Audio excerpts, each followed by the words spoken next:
அர்ஷை சுமக்கும் மலக்குமார்கள் மூமின்களுக்காக வேண்டி அல்லாஹ்விடத்திலே பாவ மன்னிப்பு தேடிக் கொண்டிருக்கின்றார்கள். லா இலாஹா இல்லல்லாஹ். எவ்வளவு பெரிய பாக்கியம் மிக்கவர்கள் நாம் சொல்கிறோம். அல்லாஹுவை ஏற்று இந்த உலகத்திலே அவனை ஓர்மைப்படுத்தி அவனுடைய வல்லமைகளை நம்பி அந்த இறைவனுக்கு சிரம்பணிவதன் காரணமாக அந்த பிரமாண்டமான அரிசை சுமக்கும் அமரர்கள் இந்த மூமின்களுக்காக வேண்டி பிரார்த்தனை செய்கின்றார்கள். அந்த பிரார்த்தனையை தொடராக அல்லாஹ் குர்ஆனிலே சொல்லுகின்றான். அவர்கள் எப்படி சொல்லுகின்றார்கள்? ரப்பனா வஸஅத குல்ல ஷைஇன் ரஹ்மத்தன் வ இல்மா.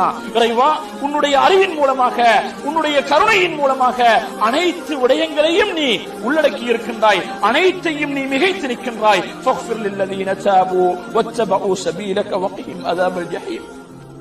இறைவா, நீ அந்த உன்னிடத்திலே பாவ மன்னிப்பு கேட்டு மீளக்கூடியவர்கள், உன்னுடைய நேரான வழியை சார்ந்திருக்கக்கூடியவர்கள், அவர்களுடைய பாவங்களை நீ பொறுத்து மன்னித்து விடுவாயாக.